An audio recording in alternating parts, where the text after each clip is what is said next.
प्रसाद भाऊजींना आमच्या दोघांकडून शुभेच्छा सांगा। तुझ्या शुभेच्छांची गरज नाहीये माझ्या प्रसादला।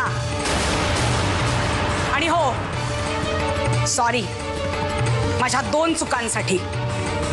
दुसरी चूक ही की मी तुला चुकून का होईना पण फोन लावला। आणि पहिली चूक ही की तुला माझ्या मुलाशी लग्न करू दिलं, ज्याची फळं मी आजपर्यंत भोगते आणि माझ्या आयुष्यभर भोगणार आहे। हॅलो हॅलो आईश, तुम्ही कांता काकूंना सांगा की त्यांनी सुदेश दादा आणि छाया वहिनींबरोबर पॅचअप केलंच पाहिजे। हो तुम्ही। आणि जर तुम्ही सांगितलं नाही तर मी सगळ्यांना तुमचं एक सिक्रेट सांगेन। सिक्रेट? हो तुमचं सिक्रेट। तुमचा अबुधाबीचा जॉब गेलाय हे जर मी कांता काकूंना सांगितलं तर चालेल? मी हे असं केलं तर तू सांगणार नाहीस ना कोणाला की माझा जॉब गेलाय? नाही अजिबात नाही सांगणार। म्हणजे तुम्ही परत तिकडे जा किंवा नका जाऊ त्याच्याशी मला काहीच घेणं देणं नाही। तुम्ही फक्त माझं काम केलंत ना तर मी एकदम गप्प राहीन, प्रॉमिस। तुला काय वाटलं 4 चौघात मी तुझं कौतुक केल्यामुळे तू आता मला ब्लॅकमेल करणार? सांग, जगाला ओरडून सांग। अंगात गट्स असावे लागतात त्यासाठी, तुझ्यात ते नाही। आणि जरी ओरडून सांगितलंस तरी तुझ्या या बोलण्यावरती कोण विश्वास ठेवतंय ते मी बघतोच। सुदेश, अरे आईंचा फोन आला होता प्रसादच्या लग्नाचं बोलवणं करायला।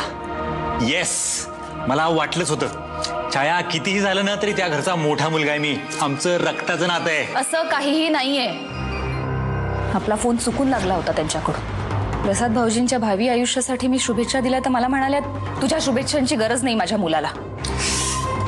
तुला काय गरज होती तिच्याशी इतकं बोलायची, तिला शुभेच्छा द्यायची?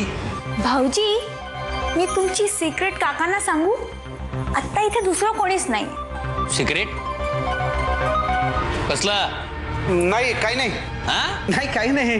काही नाही कसं? मी ऐकलंय तुमचं सगळं बोलणं। वृंदा प्लीज। तुम्हाला माहितीये काका, भाऊजी ना फोनवर त्यांच्या मित्राशी बोलत होते अबुधाबीला। काय काय? ते म्हणत होते की त्यांनी तुमच्यासाठी आणि कांता काकूंसाठी एक गिफ्ट मागवलंय अबुधाबीहून। गिफ्ट? यांनी? खोटं वाटतंय ना? मला पण वाटलं होतं, पण आता भाऊजींचा तिकडे पगार ना आधीपेक्षा 10 पट जास्त आहे। 10 पट? लक्ष्मीकांत, बघितलं? म्हणजे मी खूप प्रयत्न केला त्या सगळ्यांना तुमची नोकरी गेल्याचं सांगायचा, पण त्यांचा सगळ्यांचा उत्साह बघून माझी तर हिम्मतच नाही झाली। फक्त तुमच्या डोक्यावरचं सगळं खर्चाचं ओझं मी वाढवून ठेवलं। आता तुम्हीच बघा, म्हणजे हे सगळं खरेदी करण्यासाठी तुम्ही अजून उधाऱ्या कराल का मी सांगितलेलं ऐकाल?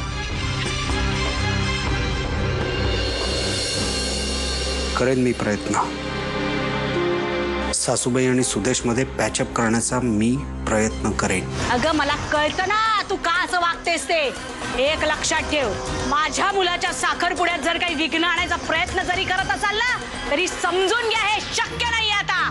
तू का तुझ्या मुलांची किती काळजी हा ना ते अख्खा लिंबूवाडीक माहिती हा। मोठा आईपणाचा आव आणतस ना, मग स्वतःच्या झिलाक आणि सुनेक घराबाहेर कित्याक काढलंस हा? स्वतःच्या पोटच्या पोरांका रस्त्यावर आणलंस। अगं रस्त्यावरचं काळं कुत्रं पण तुझ्यावर भुंकूचंय नाही। अगं काळा कुत्रा भुंकणार का पांढरा कुत्रा भुंकणार त्याची काळजी तू नको करूस। मग मी बघीन काय करू। तू मोठ्यांच्या भानगडीत पडू नका, तुझा साखरपुड्यात। ऐक, किती ऐकून घ्यायचं हिचा? तुम्ही चला घरी, शांत व्हा आधी, चला। जा रे, मोठा आला आईचा पुळका असलेला। हाय ग, हाय।